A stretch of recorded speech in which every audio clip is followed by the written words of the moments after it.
시애틀, 템파베이, 디트로이트 트레이드 보도록 하겠습니다. 야닉 구르즈 선수가 복귀를 했는데 템파베이가 확실히 좀 피치를 올리는 그림이네요. 템파가 이제 피치를 올린 이유라든가, 그리고 이제 뭐 디트로이트는 사실 이제 그렇게 크게 할 말씀은 없죠. 왜냐하면 최근에 나오는 그냥 셀러리 캡 살짝 받으면서 좀 살짝 이제 소소한 이득을 챙기는 이제 딱 그런 느낌이었고, 그리고 시애틀 같은 경우에도 결국 이제 조금 미래를 바라보는 느낌. 올해 이제 무리는 안 하겠다, 무리를 좀 안 하겠다라는 포지션인 것 같거든요. 시애틀 같은 경우에도 굳이.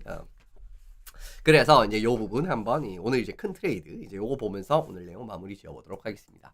디트로이트부터 보고 넘어가죠. 디트로이트는 이제 2025년 4라운드 지명권 하나랑 야닉 구르즈 선수 캡의 25%를 받아들이는 조건이네요. 그러니까 이제 요거 이제 앞서 설명드렸듯이 디트로이트는 결국은 캡을 살짝 부담을 하면서 살짝 이제 소소한 픽이라도 이렇게 가져오는 이제 그런 선택을 했다라고 바라보시면 좋을 것 같고요. 구르드 선수의 캡을 이제 129만 달러 부담을 하는 이제 요 조건이라고 합니다. 이제 그 과정인데, 지금 이제 레드윙스는 사실 이제 부담 자체가 별로 없어요.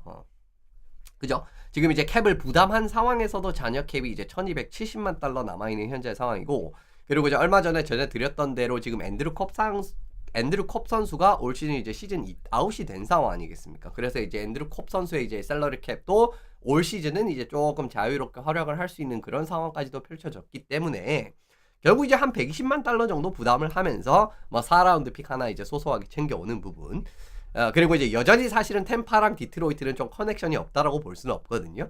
예, 왜냐하면은 그 스티브 아이저먼 GM이 이전에 이제 있었던 부분이 결국 이제 템파베이 GM으로 이제 이전에 일했던 팀 아니겠습니까? 그리고 이제 이 JBB 같은 경우에도 아이저먼 당시에 또 이제 어시스턴트 GM이라든가 이런 이제 역할을 또 수행을 했기 때문에 뭐 친밀도 같은 부분도 있을 겁니다. 실제로 뭐 최근에 보시더라도 뭐 이 랄롱드 감독, 그러니까 이제 뭐 템파 코치를 이제 감독으로 데려오면서 원래 이제 감독이었던 블래시리 또 템파로 넘어간다라든가 이런 걸 보셔도 사실 이제 템파랑 이제 디트로이트는 조금 이제 돈독한 그런 그게 있다라고 봐야 되는 부분이긴 하거든요. 그래서 어쨌든 이제 뭐 지금 뭐 셀러리 캡에도 그렇게 큰 부담은 없고, 뭐 크게 이제 윙스 입장에서 손해 보는 건 없으니까 이제 구르드 캡을 살짝 이제 덜어내 주면서 4라운드 픽 하나 챙기는 이제 그 부분으로 바라보시는 게 맞지 않나라는 생각이 듭니다. 뭐 그제 이제 뭐 프레드릭 딜에서 이제 뉴저지가 딱 이제 취했던 그 행동과 완전히 이제 결은 동일하다라고 바라보시면 좋을 것 같아요.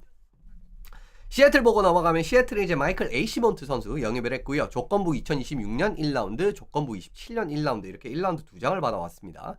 그리고 이제 2025년 2라운드도 한 장 받아왔고요. 구르드 선수의 캡을 50% 부담을 해주는 조건이네요. 그러니까 이제 구르드 선수 캡 50%를 시애틀이 먼저 이제 부담을 하고, 그리고 이제 25%는 디트로이트로 이제 이런 느낌이라고 바라보시면 좋을 것 같습니다. 조건부 지명권인데 탑 10 안으로 들어오게 되면은 다음 연도로 밀립니다. 그러니까 만약에 이제 올해 그럴 이제 내년에 예를 들면 템파베이가 막 좀 성적이 안 좋아가지고 좀 상당히 안 좋은 결과가 나올 수도 있는 거 아니에요? 뭐 어떤 여러 가지 이유가 겹쳐가지고 이제 그렇게 되면 이제 2026년 1라운드가 이제 뒤로 하나 밀리게 되는 거고, 이제 그렇게 되는 부분을 확인을 하실 수가 있습니다. 그러니까 결국은 이제 늦어도 2028년, 2029년 1라운드 지명권 한 장씩을 확보를 할 수는 있어요. 이게 이제 빠르냐 느리냐 딱 그 차이입니다. 근데 이제 조건부기 때문에 이 조건은 탑 10 안으로 들어오게 된다라고 하면은 이 연도가 다음 연도로 밀린다라고 이제 그렇게 이제 받아들이시면 좋을 것 같네요. 결론은 나쁘지 않은 트레이드라고 보는 게 1라운드 2장은 확보가 돼 있죠. 그러니까 1라운드 2장은 확보. 물론 그게 이제 정말 빠르면 또 이제 빠르면 빠를 대로 좋은 상황이 나올 수도 있겠지만은 어쨌든 1라운드 2장은 확보가 되는 그런 그림이고요. 두 선수를 영입하는데 들어갔던 자원 자체가 별로 없습니다. 시애틀이. 그러니까 구르드 선수도 이제 확장 드래프트 당시에 템파에서 이제 데려온 자원이고, 그리고 비오르크스트란드 같은 경우에는 그때 이제 뭐 콜럼버스가 딱 이제 트레이드를 해가지고, 그죠? 콜럼버스가 이제 2023년 3라운드, 4라운드 한 장 이렇게 줘가지고 그때 이제 캡이 좀 빡빡했었나? 그랬었던 상황이었던 것 같아요. 그래서 이 비오르크스트란드를 영입하는데 그렇게 돈이 많이 들지 않았거든요. 그러니까 시애틀이 이제 2023년 3라운드, 4라운드, 중2라운드도 이제 2장 주면서 비오르크스트란드를 영입을 했기 때문에 두 선수를 영입하는데 별로 뭐 든 게 없어요. 이제 그렇기 때문에 결국 따져봤을 때는 시애틀은 1라운드 2장도 받고, 그죠? 2라운드 한 장도 받는 데다가 에이시모트 같은 경우에는 여전히 한 3, 4라인에서 굉장히 무난하게 괜찮게 쓸 수 있는 자원이거든요. 그 부분을 생각을 해보셔도 시애틀 입장에서 손해보는 건 솔직히 아무것도 없다라고 말씀을 드리고,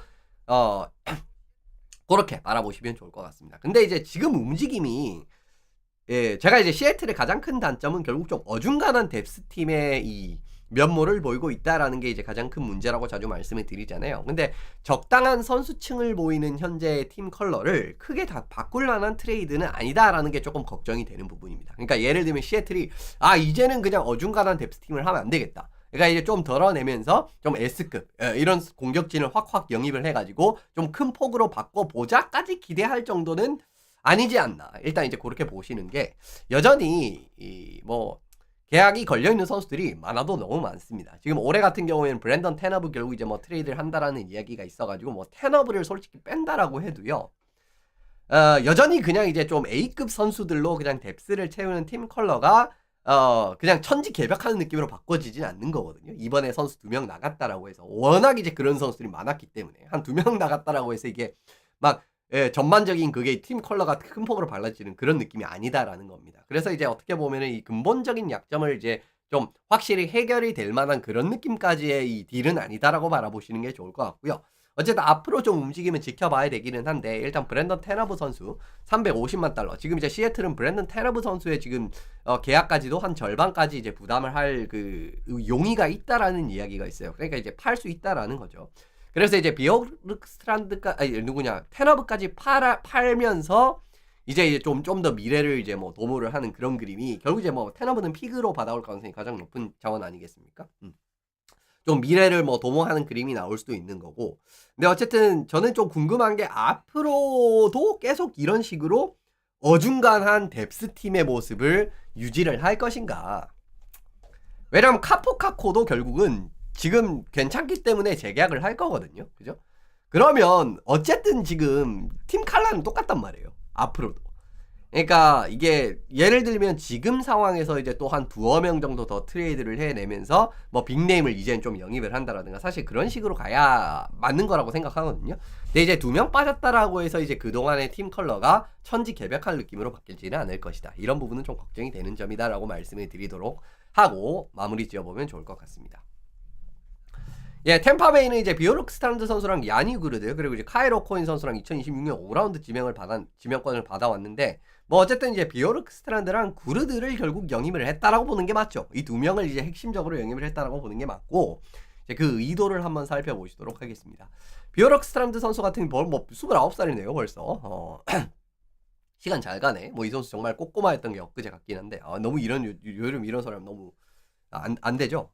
오른손 잡이고요. 그리고 이제 이 29살 라이트윙입니다. 183에 80kg이고 올 시즌 61경기에서 16골 21어시스트. 여전히 뭐 득점을 뽑아내는 부분에서는 괜찮은 모습을 보여주고 있습니다. 이제 그 과정에서의 모습을 확인을 하실 수가 있고 이 선수의 가장 큰 콜링 카드는 역시나 뛰어난 릴리즈와 정교한 슈팅에 있다라고 바라보시면 좋을 것 같아요. 그리고 이제 슈팅이 기본적으로 이제 리스샷이라든가 그 다음에 이 스냅샷 같은 부분에 강력함까지 굉장히 이제 이 정교함도 있지만 이 리스샷이랑 그 다음에 이 스냅샷 같은 부분이 굉장히 빠른 스피드도 굉장히 빠르거든요.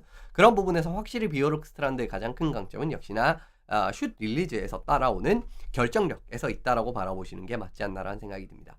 근데 이 선수가 옛날에 뭐 주니어 때라든가 이럴 때는 스피드도 굉장히 빨랐고 스피드에서도 강점이 있는 자원이었는데 요즘에 이게 굉장히 좀 안 좋아졌어요. 그래서 이제 스피드에서의 강점이 반감이 됐기 때문에 약간 언더사이즈 성향의 스나이퍼라는 점을 생각을 해보면은 약간 좀 걱정이 되는 부분은 있다. 왜냐면 이제 이 언더사이즈는 기본적으로 이제 스케이팅 게임은 깔고 가야 되는 부분도 어느 정도는 있는 거거든요.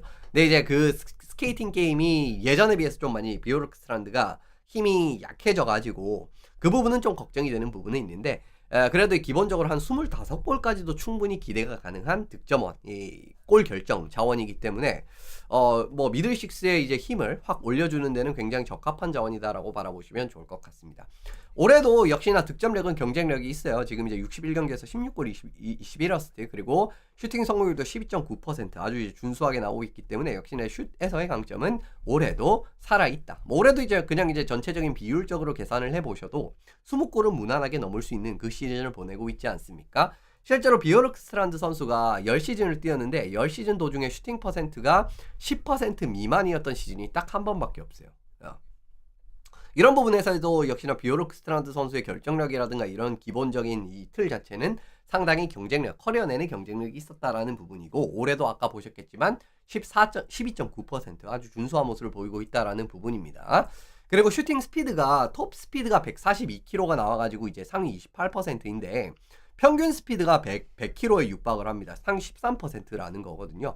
이런 그림은 물론 이제 이 톱 스피드는 당연히 이제 뭐 체격 조건도 크지 않고 뭐 슬랩샷 같은 부분은 아주 그렇게 임팩트가 있질 않아요. 그래도 기본적으로 리스트샷이라든가 스냅샷 같은 부분 좋다라고 말씀드린 게 뭐냐면은 113에서 119km 그리고 이제 129에서 145km까지의 이 영역별로 이제 슈팅 시도 같은 부분에 대한 이제 이 측정 누적치를 바라보시면은 113에서 119 어떻게 보면 리스샷이라든가 스냅샷 같은 부분이 이제 요 두 영역에 포함이 될 수 있는 슈팅이거든요. 근데 64회 시도를 했기 때문에 리그 상위 7% 그리고 이제 129에서 145km 같은 경우에도 18번 시도를 했기 때문에 상위 14%였었기 때문에 역시나 슈팅적인 부분에서의 리스트샷의 정교함과 파워를 동시에 갖춘 부분에서의 강점은 올해도 살아있다라고 바라보시는 게 맞지 않나 싶습니다. 이게 어떻게 보면 이제 누구냐, 비오르크스란드 선수가 최근 10시즌 동안 계속 이제 10% 이상의 슈팅 성공률 그리고 이제 20골 이상의 이런 이제 결과를 만들어내는 가장 큰 이유라고 바라보시는 게 맞지 않나라는 생각이 듭니다.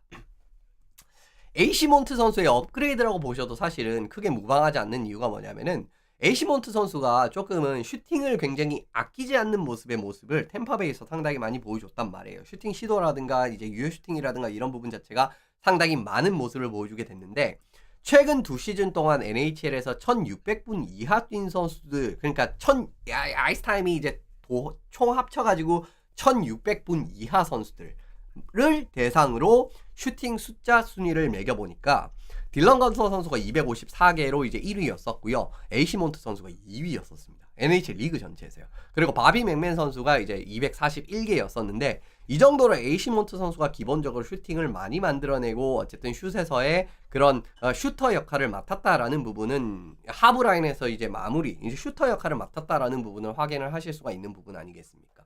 근데 이 역할을 이제 비오르크스트란드가 한다라는 거죠. 그렇게 된다라고 하면 기본적으로 이제 비오르크스트란드는 AC 몬트보다 훨씬 더 리그에서 검증이 된 자원이고 그리고 슈팅에서도 더 좋은 툴을 가지고 있기 때문에 마찬가지의 이제 슈터 역할을 그러니까 3라인 슈터 역할을 딱 주면서 더 좋은 마무리 능력을 기대를 할 수가 있다라는 부분입니다. 그래서 이제 이 역할까지도 하나 더 생각을 해보셔야 되는 부분이지 않나라고 바라보시고 이 비오르크스트란드 선수의 영입을 바라보시는 게 맞지 않나라고 생각이 들고요. 두 번째는 구르드 선수입니다. 구르드 선수는 이제 다시 돌아왔죠. 이제 33살이고요. 레프트핸드 자원이고 175에 78kg 사이즈 역시나 이제 큰 선수는 아닙니다. 올 시즌 이제 36경기에서 6골 11어시스트이기 때문에 득점 생산력은 이제 평년보다 조금 떨어진 모습이 나오고 있는데 기본적으로 이 선수의 가장 큰 강점은 역시나 풍부한 활동량을 이제 보여주면서 수비적으로 기여를 할 수 있다라는 거고요. 몸을 아끼지 않는 수비에서의 기여, 슛 블로킹이라든가 그리고 이제 체킹 게임 굉장히 이제 견실하게 수행을 하는 선수 중에 한 명이에요. 근데 이제 이 선수가 실제로 템파베이에서는 마무리 능력이라든가 득점 창출 능력도 그렇게 나쁘지는 않았었고요. 물론 이제 기복이 있는 모습도 이제 템파에서 좀 보여주긴 했는데 기본적으로 지금 이제 기량이 좀 떨어졌다라고 해도 제 생각에는 10, 20 이상은 기대를 충분히 할 수 있는 자원이지 않나라고 생각이 들어요. 언더사이즈이긴 하지만은 이 스피드에서의 강점이 적다라는 건 사실 이 선수의 또 약점이기도 한데 기본적으로 굉장히 부지런한 투웨이 공격수다라는 그림에서는 역시나 마찬가지로 3라인, 4라인, 하브라인에서는 유용하게 활용이 될 만한 선수다라고 바라보는 게 맞지 않나라는 생각이 듭니다.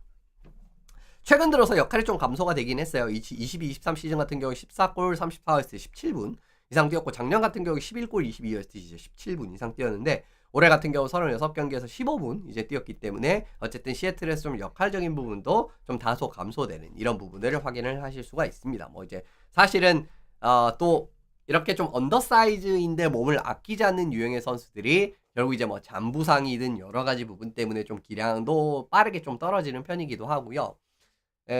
또 부상적인 여파라든가 이런 부분도 이제 또 그리고 완전히 떼놓고 생각하기도 어렵기 때문에 결국 이제 최근에 역할도 이제 좀 감소가 되는 그런 그림이 아닌가라고 바라보고 있습니다.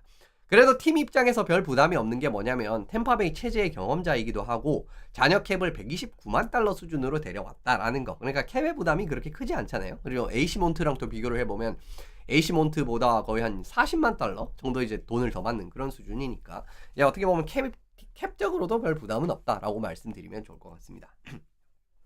템파베이가 예상 라인업이 살벌해졌습니다. 이번에 구르드랑 비오르크스탄드를 이제 영입을 하게 되면서 일단 이제 괜칠 포인트 쿠체로프는 1라인으로서 굉장히 좋은 활약을 펼치고 있고 비오르크스탄드가 사실은 2라인에 들어올 가능성도 없지는 않지만 저는 이제 서렐리, 기르겐손스, 헤이글을 같이 묶는 게 더 좋다라고 생각을 하는 사람이거든요.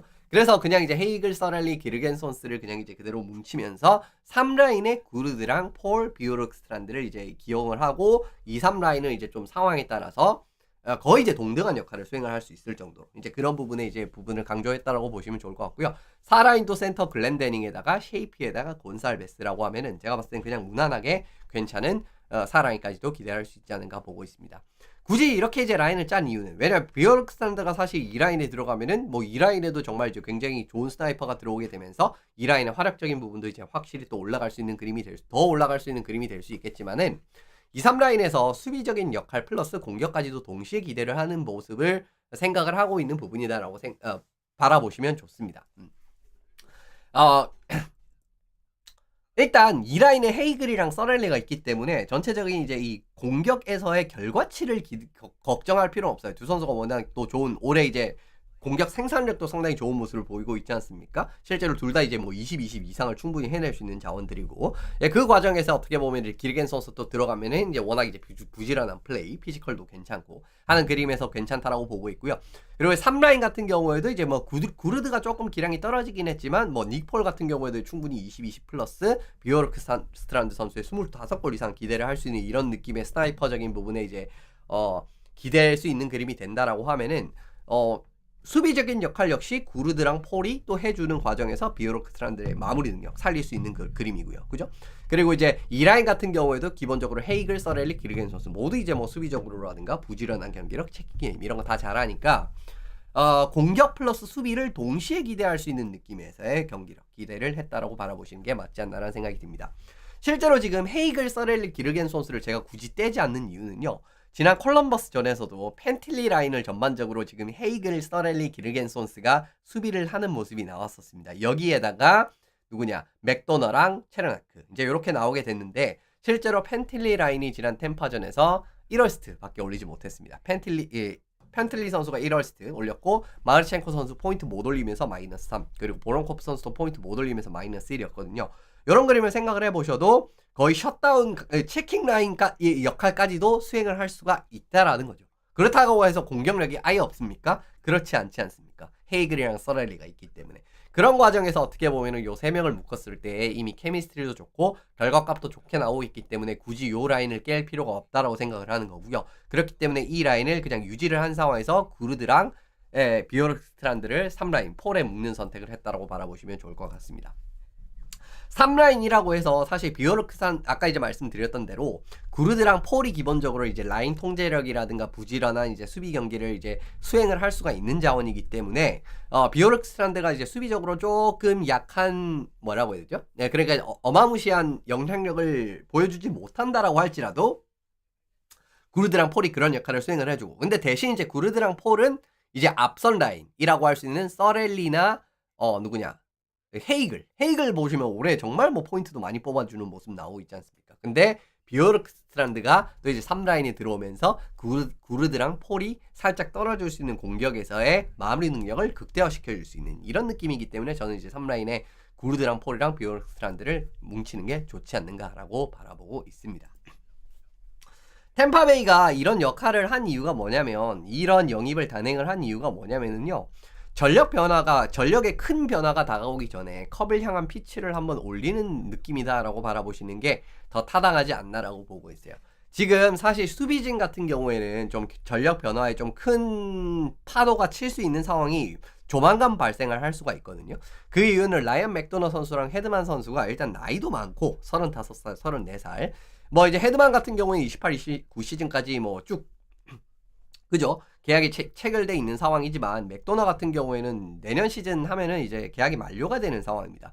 물론 이제 뭐 팀에 이제 잔류를 한다라고 하면은 조금 이제 계약금이 좀 떨어지는 그런 그림이 나오게 되고 뭐 그렇게 잔류를 할 수도 있지만 그냥 내보낼 수도 있는 거거든요. 지금 현재 상황을 이제 그런 가능성도 사실은 제로는 아니기 때문에 지금 탑4에서 정말 중요한 역할을 하고 있는 헤드만, 맥도너, 그리고 이제 맥도너가 나가면 결국 체르나크. 왜 사실 올해 이번에 맥도너를 영입을 한 이유도 결국 이제 체르나크가 이제 맥도너가 아닌 파트너랑 그 느낌의 경기력이 안 나왔었잖아요. 대표적으로 세르가 초프라든가 정말 셧다운 페어로서의 역할을 100% 보여주지 못했기 때문에 그런 부분도 어떻게 보면 맥도너가 사실은 생각보다 훨씬 더 이제 임팩트가 있는 모습이라고 봐야 되는데 이게 이제 내년 되면은 사실 또 달라질 수도 있다라는 겁니다. 그 부분을 하나 생각을 하셔야 되고 실제로 올해 같은 경우에도 맥도너 체르나크가 수비 페어 중에 가장 많은 시간을 소화를 한 선수였었어요. 물론 이제 모저 선수의 부상이 없다라고 하면 체르나크 이제 헤드만 모저가 맥도너 체르나크랑 좀 비슷한 이 시간까지도 갈 수 있는 상황이 될 수 있다라고 바라보고는 있지만 그래도 어쨌든 이제 진짜 맥도너 체르나크는 진짜 중요한 상대방의 진짜 1라인 상대 그리고 셧다운 페어로서의 그 역할을 이제 수행을 올해도 이제 정말 100% 수행을 하고 있다라고 바라보셔야 되는 부분이거든요. 그게 이제 진짜 가장 많이 믿고 막히는 이 시간적인 부분을 바라보셔도 그런 믿음이 드러나는 부분이라고 생각을 합니다. 릴레베리 퍼빅스 라인이 이제 505분이고 헤드만 레디시 라인이 494분 그리고 헤드만 모저 라인이 343분인데 일단 이제 모저 선수가 이제 최근에 부상으로 굉장히 오랫동안 이제 부상 공백이 있었지 않습니까? 그렇기 때문에 어떻게 보면은 이제 헤드만 레디시가 이제 대신 이제 빈자리를 채우는 그림. 뭐 헤드만 레디시는 작년에도 이제 조합을 많이 맞췄기 때문에라고 생각을 하는데 일단 어쨌든 이제 맥도너 체르나크는 기대만큼의 경기력을 펼쳐주고 있다라는 겁니다. 실제로 라인별 득실 차이를 바라보셔도 맥도너 체르나크가 올라와 있을 때 29득점을 하는 동안 16실점밖에 안 해서 플러스 13이 나오는데 이게 템파베이 수비 라인 전체 중에서 제일 좋거든요. 네. 그런 그림을 보셔도 비단 수비적인 역할뿐만 아니라 뭐 공격적으로도 결과 물론 이제 맥도너 체르나크 때문에 이게 뭐 26인 29개의 뭐 골을 만들어냈다라고 볼 수는 없죠. 왜냐면 이제 사실은 탑 1, 2라인에 뛰니까 그만큼 이제 우리 1, 2라인이랑도 조합을 많이 맞추게 되고 그 과정에서 골을 많이 만들게 된 건데 어쨌든 수비적으로도 이제 또 많은 실점을 하고 있지 않지 않습니까? 근데 이제 다른 팀들 보면은 막 29득점 하는데 막 진짜 막 28실점하고 그죠? 뭐 물론 이제 상대가 이제 좋은 상대를 만나기는 하지만 이제 이런 팀들도 있단 말이에요. 근데 이제 16실점으로 이제 틀어막는 모습도 나오고 있으니까 전체적으로 믿고 맡기는 거거든요. 이런 측면에서도. 근데 이제 이 조합이 어쩌면 내년에 깨질 수도 있다라는 거예요. 그러니까 내년 시즌 끝나고 나면은 그럴 가능성적인 측면이 있기 때문에 또 그렇게 되면은 이제 물론 이제 뭐 데뷔하는 영입을 할 가능성이 높겠지만은 또 체르나크가 생각보다 경기력이 안 좋을 수도 있는 거잖아요. 맥도너만큼은. 그렇기 때문에 어떻게 보면은 이제 요러한 부분도 어느 정도는 이유가 되고 있지 않나라고 보고요. 그리고 저는 요것도 좀 크다라고 봐요. 그러니까 이번에 좀 달리자라는 선택을 한 계기가 뭐냐면은 최근에 템파베이가 12경기에서 10승 1패 1연장패입니다. 경기력에서 거의 보시면은 요즘에 진짜 예전에 우승했을 때 그 느낌의 경기가 많이 나오거든요. 최근 12경기에서의 결과를 봤을 때는. 그래서 결국은 뭔가 이제 이번에 뭐 맥도너랑 맥도너도 이제 계약이 그렇게 많이 남지 않은 현재 상황이고 그리고 이제 맥도너랑 헤드만이 나이적인 부분 때문에 기량이 또 떨어질 수 있는 그런 리스크도 있는 그런 상황에서 올해 딱 시즌을 까보니까 체르나크 맥도너 기대만큼의 결과가 나오고 그죠? 그리고 1, 2라인은 굉장히 분전하는 모습이 나오게 되면서 결과까지도 충분하고 그리고 최근에 이제 플레이오프 들어가기 직전에 이런 경기들을 살펴봤을 때 12경기에서 10승 1패 1연장패까지 결과가 나오니까 이번에 한번 달려봐도 괜찮겠구나 라는 결과가 돌출되지 않았나라고 바라보고 있습니다. 그런 과정에서 바라보시는 게 타당하지 않나라고 보고 있고요. 그리고 이제 미들식스에서 근본적인 화력적 보강 이제 이런 부분도 역시나 이유가 되는 부분이겠죠. 왜냐면 이제 둘 다 이제 또 어떻게 보면은 구르드도 기량이 떨어지긴 했지만 한 40포인트까지도 기록이 가능한 자원이고 아까 이제 뭐 비오록스트란들은 풀시즌 기준으로는 25골까지도 이상도 기대를 할 수 있는 자원이기 때문에 근본적으로 화력 보강도 당연히 이유 중에 하나라고 보셔야 되는 부분입니다. 근데 이게 또 사실은 또 템파베이 오래 보신 분들이 뭐냐면 요거 생각나시죠? 우승했을 때 그죠? 1920 시즌 우승했을 때 3라인을 굉장히 적극적으로 보강을 했던 게 템파 아니었겠습니까? 그리고 이제 그때 이제 템파베이는 사실 그 3라인의 보강이 혁혁한 공을 세우면서 실제로 우승을 한 부분도 있는 거거든요. 저는 요 냄새도 좀 나는 편입니다. 이번 영입이 사실 이때 생각이 좀 나는 이유가 뭐냐면 1920 시즌에 블레이크 콜먼 선수 영입하려고 놀럼푸스 선수랑 2020년 1라운드 픽 소비를 했었고요. 그리고 이제 바클레이 구드로 선수 영입하기 위해서 앤서니 그레고 선수랑 그리고 2020년 1라운드를 이제 소비를 했습니다. 이때도 1라운드 2장에 좀 적당한 이제 좀 하브라인 볼 수 있는 그런 느낌의 선수라든가, 아니면 이제 놀럼프 선수 같은 경우에는 지금 딜로 따져봤을 때는 한 2라운드 정도라고 보셔도 뭐 괜찮다라고 생각을 하거든요. 그런 그림을 바라보셔도 저는 이 1920 시즌에 이 영입들이 너무 많이 생각이 난단 말이에요. 실제로 이때 보시면 1라운드 2장을 이제 투자를 하면서 3라인 보강을 단행했는데, 그때 구축됐던 3라인인 콜먼, 구르드, 고드로 라인이 플레이오프에서도 진짜 굉장히 좋은 활약을 펼쳤었습니다. 실제로 1920 시즌에는 진짜 우승한 가장 큰 이유 중에 하나로 언급이 돼야 되는 수준이었었고요. 11득점하면서 6실점밖에 안 하는 그림이었고요. 5대5 상황에서 플레이오프에서. 그리고 2021 시즌은 뭐 조금 부진하긴 했지만 여전히 마찬가지로 4골 득점하는 과정에서 3실점밖에 안 하고 플러스 1이 찍히게 되면서 2연패 당시에 요 3라인이 정말 큰 공을 많이 세웠거든요. 근데 지금도 이제 저는 3라인에 요 2명의 선수를 놨잖아요. 이제 그런 과정에서 보시면은 요때 냄새가 좀 납니다. 이제 그 과정에서 진짜 이런 좋은 기억이 있기 때문에 이번에도 비슷한 느낌의 영입을 단행을 하면서 결국 비슷한 결과값까지도 기대를 하는 것이 아닌가라고 바라보시는 게 타당하지 않나라는 생각이 듭니다.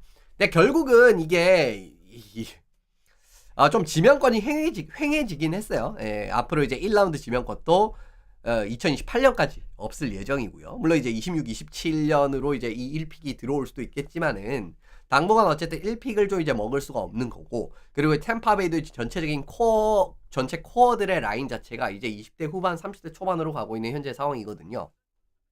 그런 그림을 생각을 하면 이제는 조금 이제 젊은 자원도 좀 수혈을 하면서 약간 미래도 좀 대비를 해야 되지 않나라고 생각이 드는데, 근데 그것보다는 지금 템파는 이 아까 말씀드린 대로 그 탑4의 정말 중요한 수비 선수들의 그런 나이적인 부분에서 올 수 있는 여러 가지 변수까지 포함을 해서 달리는 선택을 한 것 같습니다. 그러니까 이제 조금 더 승부를 보는 느낌으로 앞으로 한 2년 동안에 정말 컵 하나 정도를 더 추가를 하고자 하는 그런 움직임으로 가고 있는데, 그러한 정말 과감한 결정이 이번에도 이제 성과를 내게 될지, 아니면은 역시나 좀 어려운 그림으로 가게 되면서 원하는 결과를 만들어내지 못할지, 이제 이런 부분 한번 앞으로 지켜보시면 좋을 것 같은데, 저는 뭐 따져보면은 굉장히 템파가 할 만한 투자를 했다라고 바라보고는 있고요. 어쨌든 그 결과값을 한번 올 시즌, 다음 시즌 해가지고 같이 확인을 해보시면 좋을 것 같습니다. 예, 오늘 내용은 여기서 다 마무리를 지어보도록 하겠습니다.